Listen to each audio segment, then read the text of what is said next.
The world is flooded with secret societies. Their members range from unknown citizens and eccentrics to top executives in the most important companies, banks, and even governments. Some have become famous in recent years because of the boom in conspiracy literature. 3 of them in particular in recent years have caught the public eye: Skull and Bones, the Bilderberg Group, and the Council on Foreign Relations, or the CFR. To their members, these are nothing but innocent fraternities or simple think tanks. To their critics, parallel world governments. As always, the truth lies somewhere in between.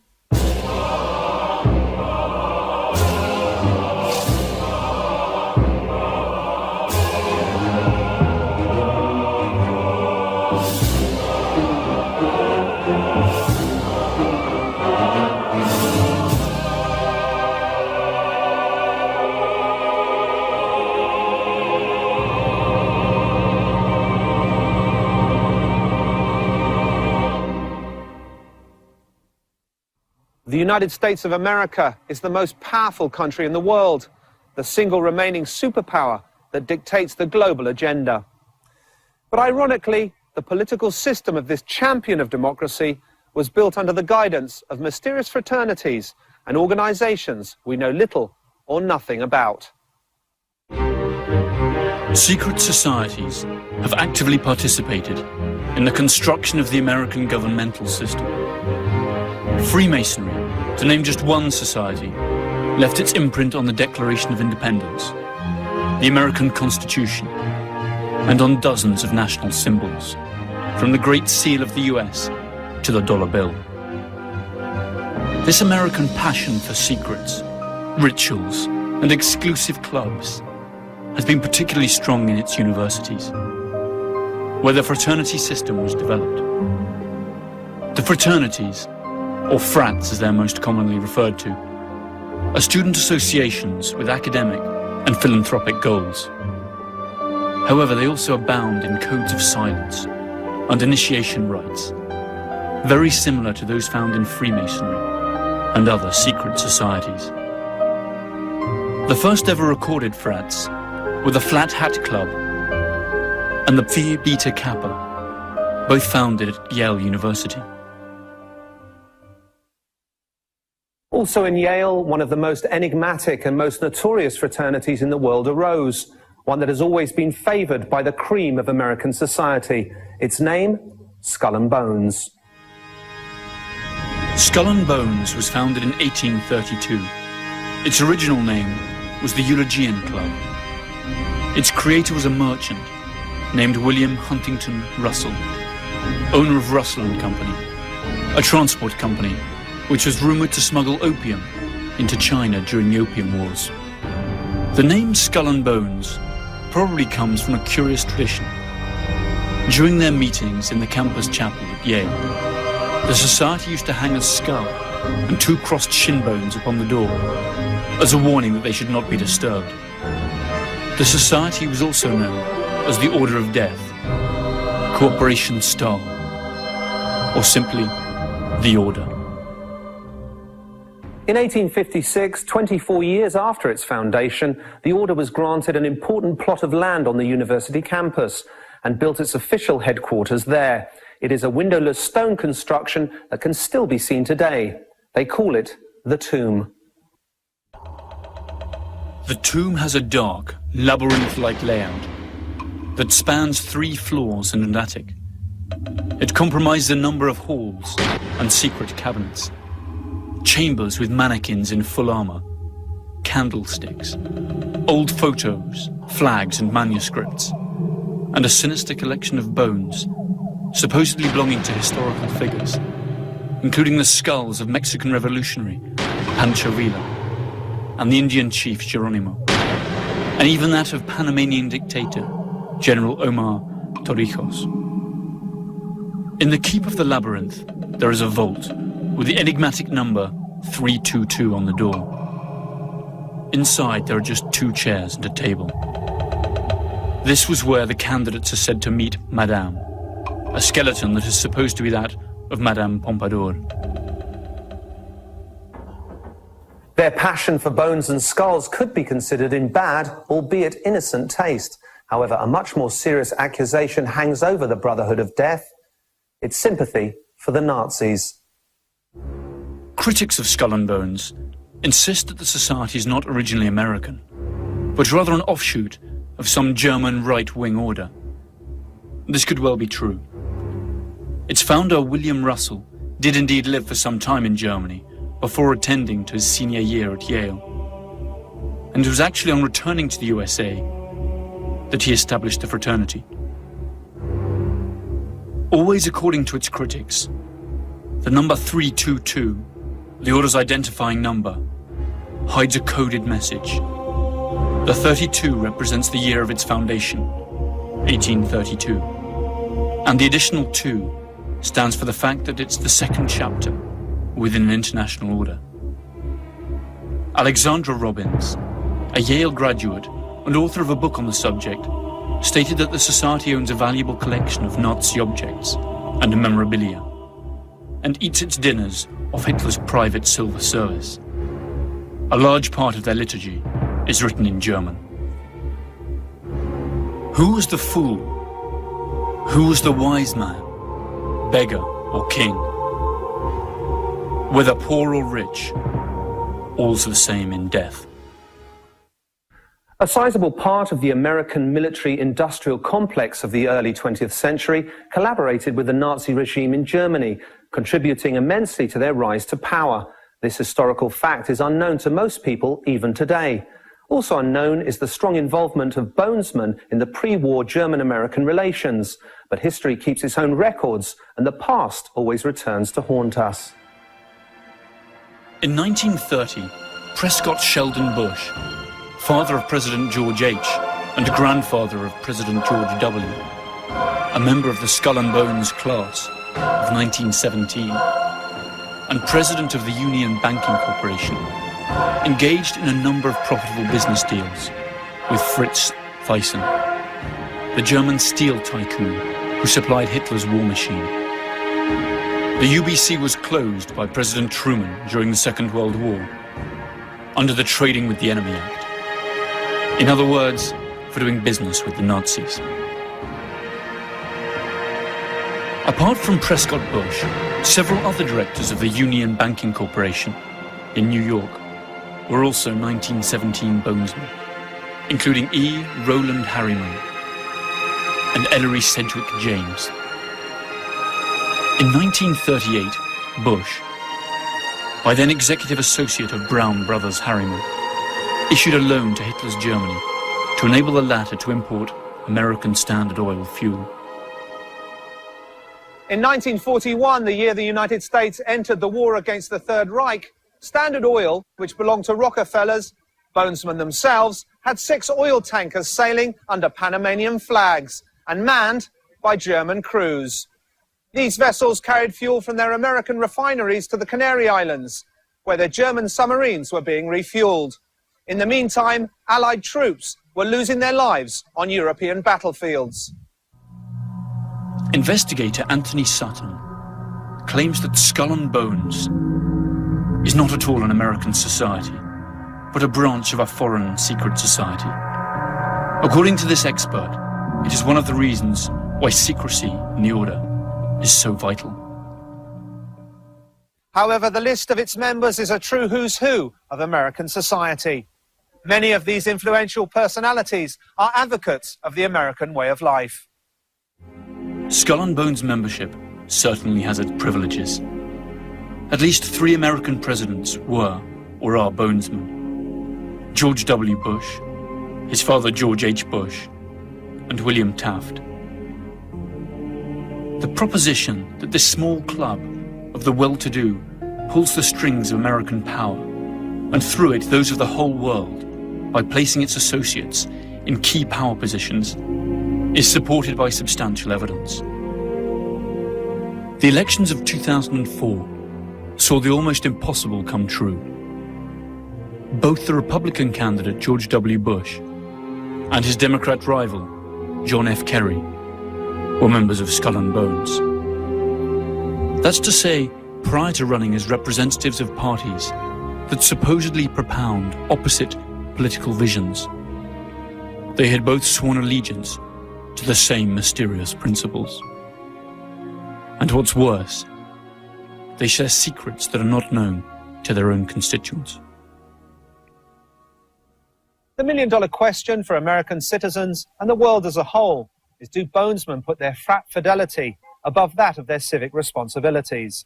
As the BCCI case clearly shows, the answer is undeniably yes. By the end of the 1980s, the scandal concerning the Bank of Commerce and Credit International was making the headlines. The BCCI was accused of laundering drug money and financing terrorist operations. The scandal tarnished the reputation of the US government, since the bank operated freely in America and was a regular contributor to political campaigns.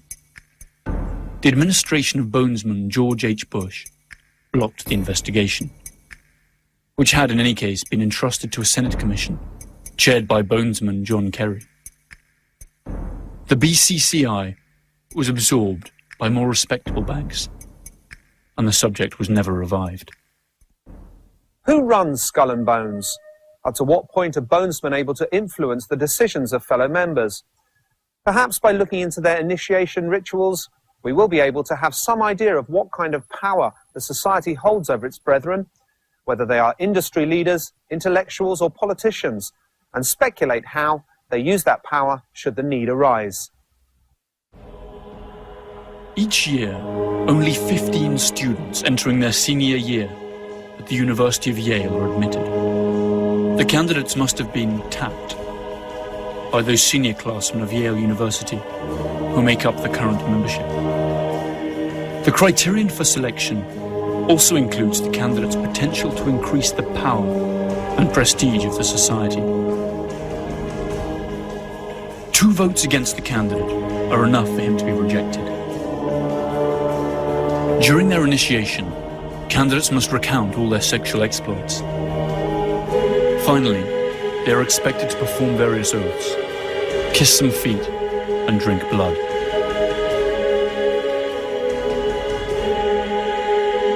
They then have to lie naked in a coffin, and, after masturbating in full view of the others, swear to never reveal their membership of the order.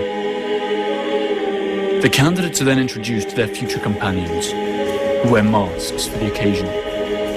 Uncle Toby, the Knights, the Small Devil, Don Quixote, and the Pope. Their ceremony ends with a grand party that lasts for hours. To imagine presidents of the United States in this situation is highly disturbing, but even more distressing is to realize that the candidate is now subject to blackmail. All the brethren have witnessed the humiliation of the candidate. Each one has spoken of his darkest secrets.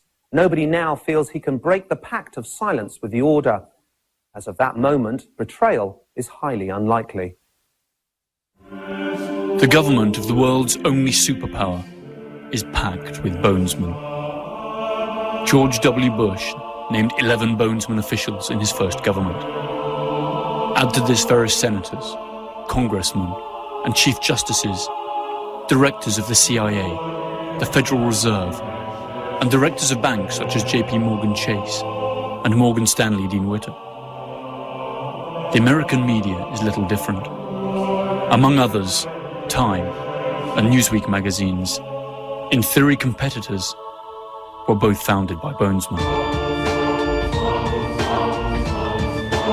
The oldest and most influential families also belong to this select club.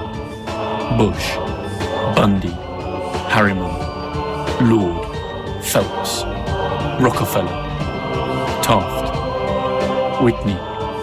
All of them have undergone the odd ritual of initiation. All have spilled their darkest secrets. All have been ritually humiliated in front of their peers, and all of them owe loyalty to the order. It is estimated that there are some 800 bonesmen alive today, around half of them active and in key positions in the American economy and political establishment. There are plenty of reasons to be shocked just by what we have learnt so far. This is a secret society founded by an alleged drug lord that counts among its members people who have financed the Nazis. Their members meet in a bunker supposedly full of stolen skeletons, and among its brethren we find no less than the president of the most powerful country on earth, and also his main political contender. And Skull and Bones is not the only secret society that appears to be pulling the strings of world power.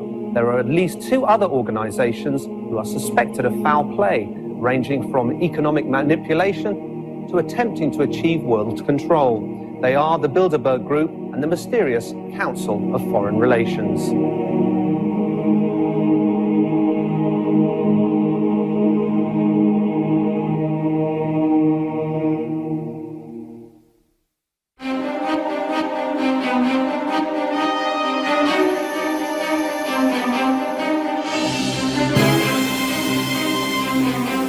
Skull and Bones has seen its power grow steadily since its foundation in 1832. In spite of its alleged early links to drug trafficking and Nazism, most of its known members are respectable, influential politicians and businessmen. But Skull and Bones is not the only secret society whose influence reaches the highest ranks of power. There are more. One of the organizations most suspected of pulling the strings of world power behind the facade of an altruistic organization is the CFR, or Council on Foreign Relations. They are also hidden away here in Washington, D.C., on the 7th floor of this building. They define themselves as a non-partisan resource for information and analysis. That is to say, an innocent think tank. But are they what they say they are? The answer to this question may hold the key to understanding the true origin of many events that happen to us every day and seem to be a result of our own free will. The Council of Foreign Relations was founded during the First World War, when a university fraternity presented President Woodrow Wilson with a set of proposals that detailed options to reinforce world democracy when Kaiser Wilhelm II was eventually defeated. The proposals were backed by Colonel Edward Mandell House, advisor to President Wilson. Wilson presented the project to Congress in January 1918, where it was approved. And the CFR was officially founded in 1921. Its first sponsors were members of the most powerful families in the US: Rockefeller, Mellon, Harriman, Schiff, Kuhn, Lowe, and Carnegie. It was also backed by important foreign citizens, including multi-millionaire South African colonizer Sir Cecil Rhodes, and European bankers Warburg and Rothschild. The CFR makes no secret of who their members are or their activities. At least that's how it seems. Its headquarters are on Park Avenue and 68th Street in New York City. Its reports can be freely downloaded from the internet, where the CFR publishes a full web page at www.cfr.org. It runs a newspaper that is the most prestigious political analysis journal in the United States, Foreign Affairs. It seems they have nothing to hide. However, its critics say that it's nothing more than a facade, that the CFR is a dangerous organization, set on achieving full global control through the levers of economy and finance. In other words, they're like executives out to privatize world power. According to its critics, the domination strategy of the CFR is to control both sides of conflicts, and its ultimate goal, the creation of a private world government that would run countries as corporations. To achieve this, it would first have to erode the political structures of all sovereign states. Then it would have to foster worldwide socio-cultural standardization. And finally, it would have to impose a globalized financial system that it could control. Critics add that all of this would be achieved by provoking global conflicts that would keep the masses united against real or imaginary common enemies. Any similarity with reality is surely pure coincidence. But can an organization, no matter how hard it tries to manipulate the world, actually achieve this? If so, how much power would it need to amass? To be allowed to join the select 4,200 members the CFR has today, it is mandatory to be American or to be about to obtain American citizenship. The Council is loaded with top executives of financial institutions, powerful industry leaders, and mass media executives. Academics and scholars, high-ranking military personnel, politicians, public officers, deans of universities and research centres are also welcome. Their reports identify threats, opportunities, strengths and weaknesses, and then offer operational, tactical and strategic planning in all the spheres of interest to the United States. The question is this for the better or worse? The list of its most prominent members is a conspiracy theorist's dream come true. Among CFR's most renowned members are David Rockefeller, Henry Kissinger, Bill Clinton, former Secretary of State Madeleine Albright, Hungarian-American billionaire George Soros, Supreme Court Judge Stephen Breyer, Low CBS Network's President Lawrence A. Tisch, former US Secretary of State General Colin Powell, General Electric's former chairman and CEO Jack Welch, current US Secretary of State Condoleezza Rice, W. Thomas Johnson, President of CNN, and Katharine Graham, President of the Washington Post, Newsweek, International Herald Tribune Group.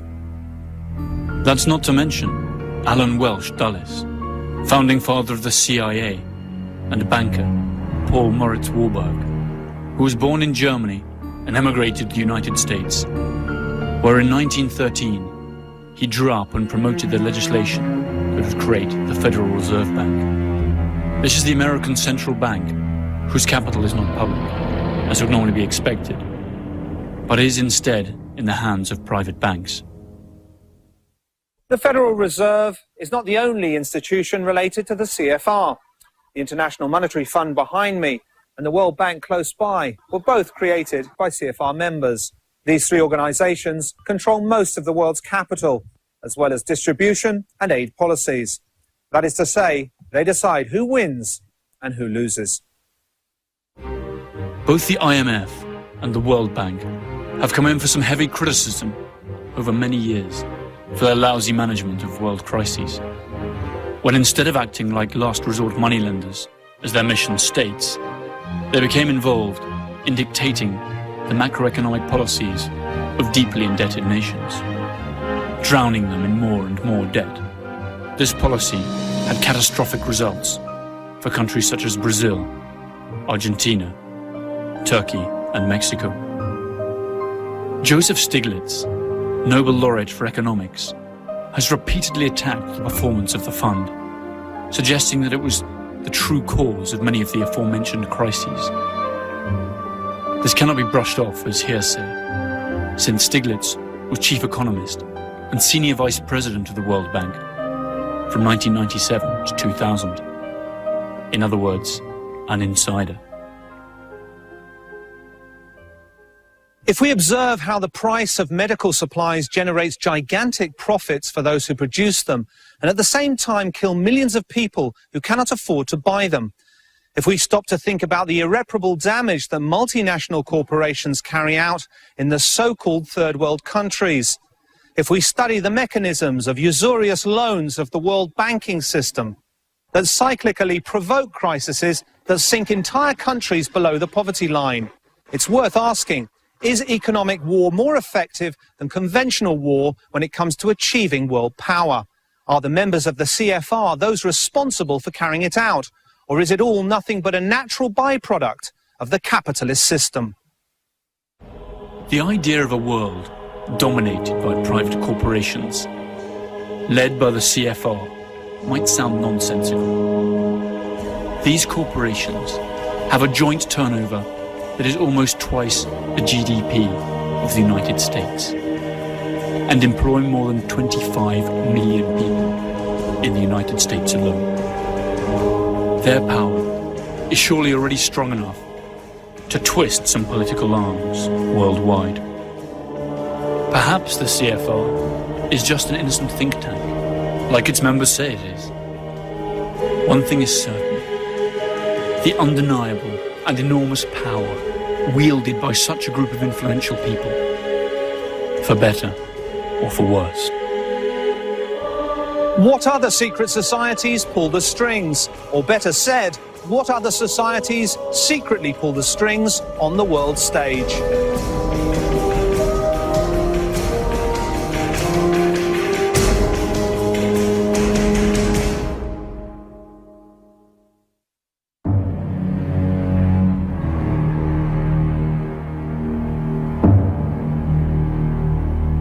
Most experts agree that one of the traits of contemporary secret societies is that they're no longer guided by ideology, but rather by pure and simple economics.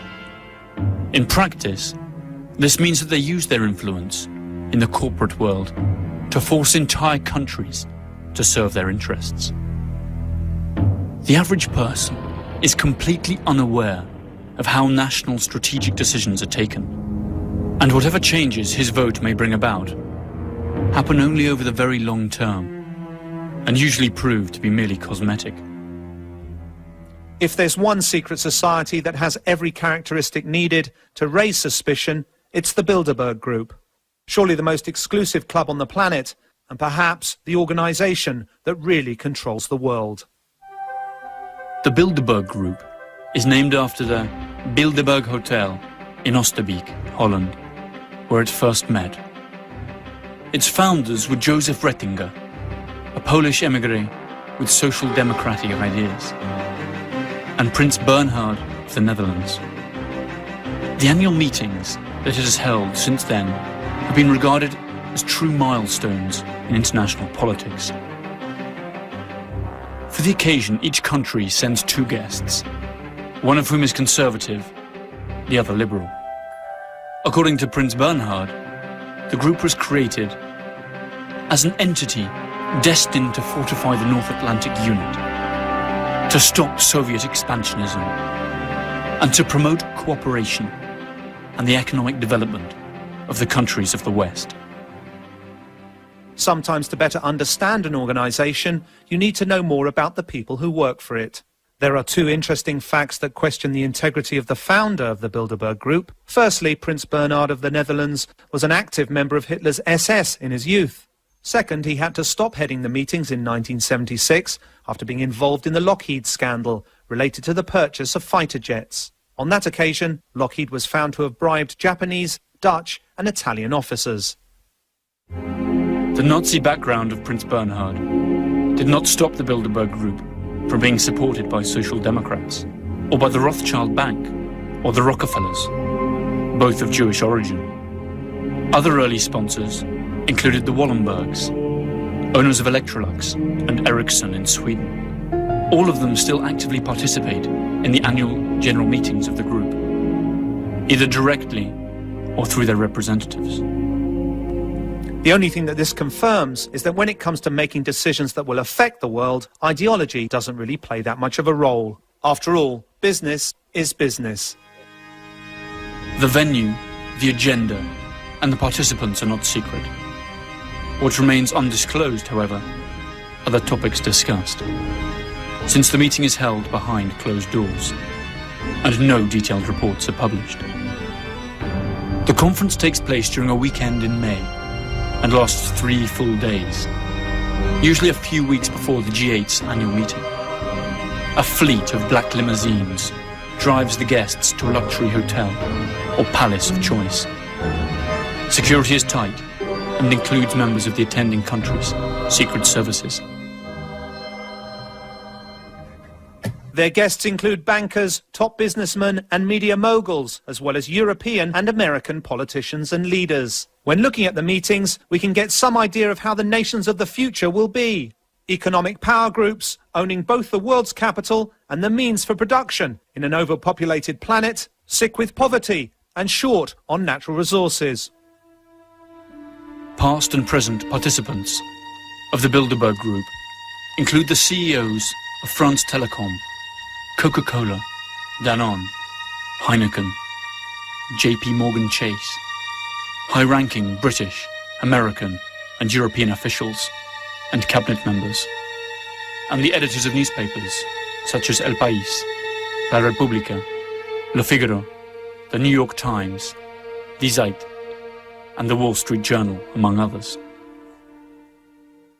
What should we think when meetings like these have among their participants the owners of media giants and still their secret agenda goes unreported? Where does their loyalty lie? With their audience or with this secret society of the rich and powerful?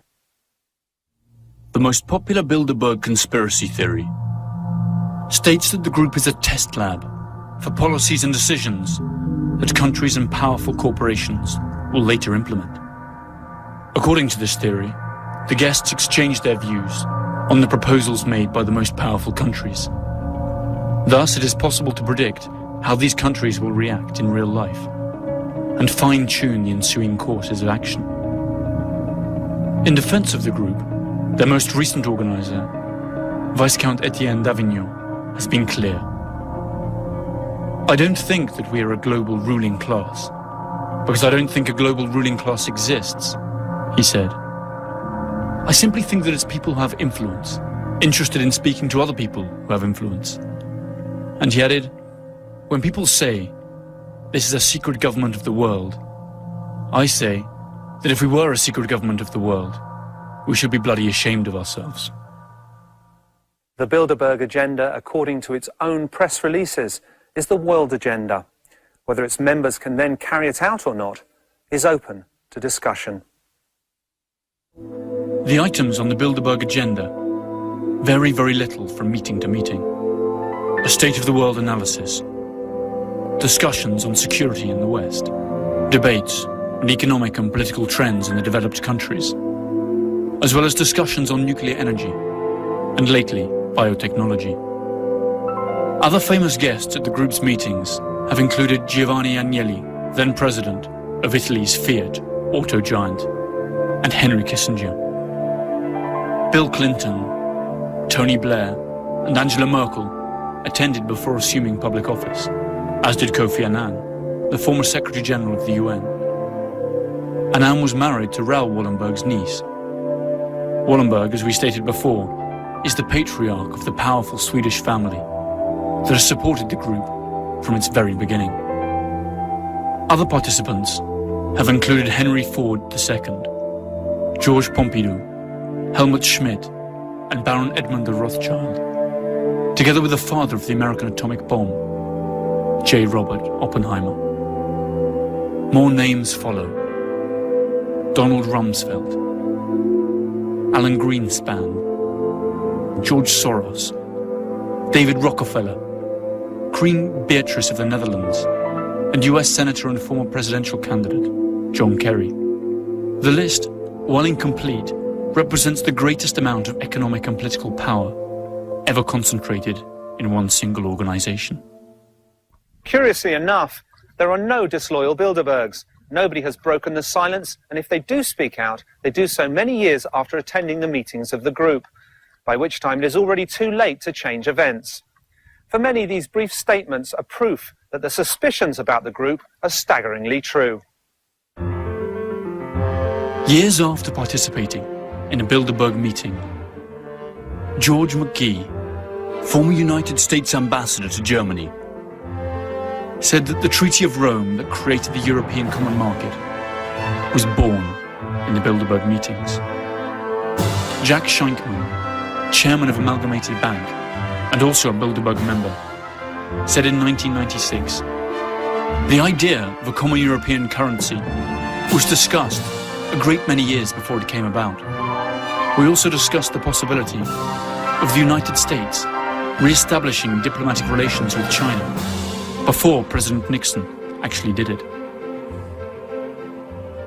One naturally wants to dismiss conspiracy theories, but it was David Rockefeller himself, a member of Skull and Bones, CFR and the Bilderberg Group, who said something that will be remembered as one of the most brutal confessions ever made. Something must replace governments. And it seems to me that private power is the adequate entity to do it.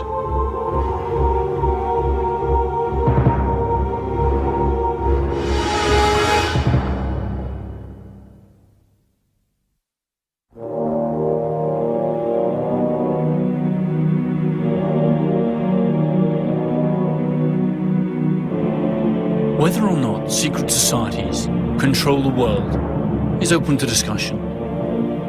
What is clearly undeniable is that the most powerful people in the world are indeed accustomed to belonging to one secret society or another.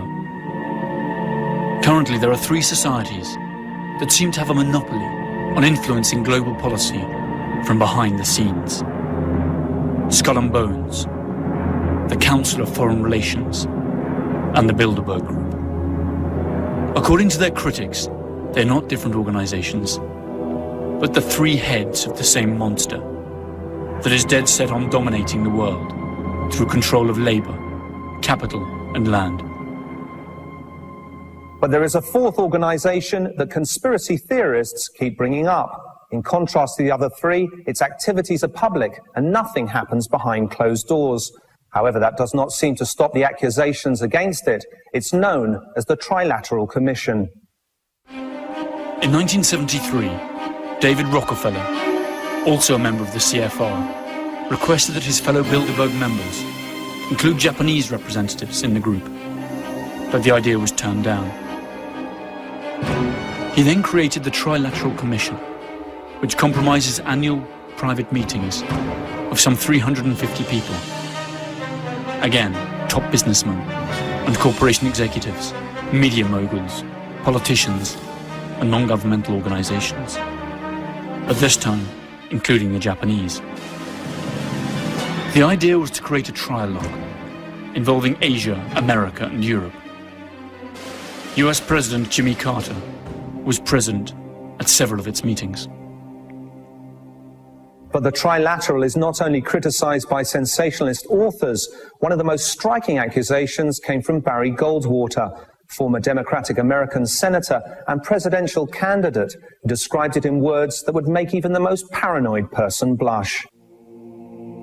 What the Trilateral is really up to is the creation of a world economic power, exceeding the political government of the nations involved. As managers and creators of the system, they will govern the world. In the 1980s, it was not the left wing, but the right wing that lashed out at them. The American Legion, the Veterans of Foreign Wars, and the ultra-conservative John Birch Society denounced the Trilateral Commission and wanted Congress to investigate it. But their demands died, buried in red tape. During the 1980 presidential campaign, Ronald Reagan attacked Jimmy Carter by saying that there were 19 trilateralists, including Carter himself, in the administration. Reagan pledged that if he were elected president, he would not stop until he had exposed all of the secrets of the Trilateral Commission. But when Reagan finally became president, he included in his government 28 members of the CFR, 10 Bilderbergers, and at least 10 trilateralists. His vice president was none other than trilateralist George H. Bush. At this point, we must face one of the greatest mysteries surrounding secret societies, because the same names appear time and time again. Conservative and liberal, Democrats and Republicans, Nazi sympathizers and social democrats all seem to live under the same roof, in the pursuit of a common goal. Although they seem to have radically opposing views, in reality, they obviously share some of the same interests. The only possible explanation for this is that an establishment actually exists within the establishment. Perhaps that is what President George H. Bush was talking about when, after the Gulf War in 1991, he spoke of a new world order. What is at stake is more than one small country. It is a big idea, a new world order, where diverse nations are drawn together in common cause to achieve the universal aspirations of mankind. There are just too many coincidences to ignore, too many signs that suggest something is terribly wrong. After all, if we ourselves had that much power, money, and access to classified information, who could say we would not also use it for our own benefit? If we follow the course of history, since the Industrial Revolution, we will see a fascinating sequence of events unfolding that seem to prove the conspiracy theory, or at least provide major arguments for it. First, the ever-increasing concentration of cash and other resources in a few private hands, such as banks and gigantic multinational corporations. Corporations whose revenues are equivalent to the GDPs of entire countries, and whose mere survival demands more and more profits year after year, no matter the social cost. Second, the creation of public multilateral control organizations that are actually nothing but the public arm of powerful private interests.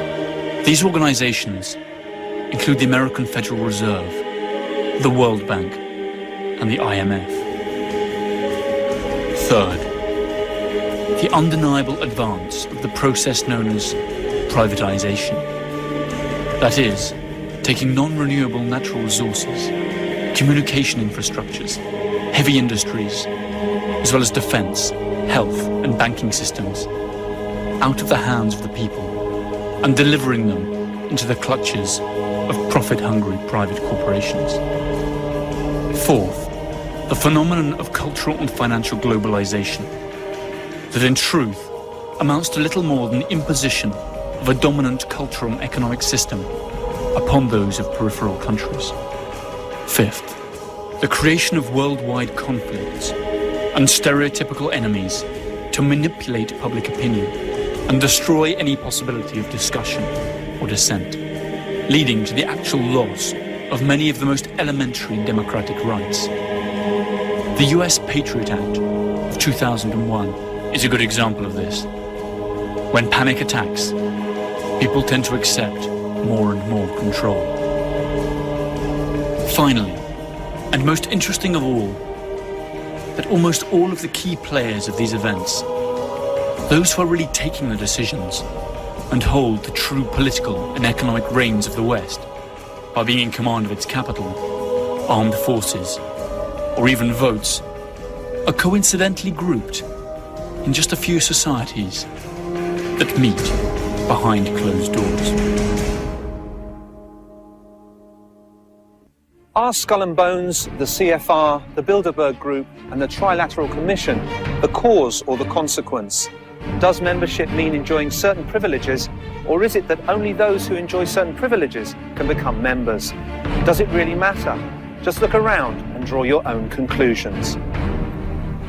Perhaps it's time to understand that nothing is a coincidence, that events are all interrelated and are always serving a higher power, that though hard to see, is in plain view to us all, if only we know where to look. Otherwise, while believing we are masters of our own destiny, we will be merely puppets in a play controlled by the sinister hands of secret societies.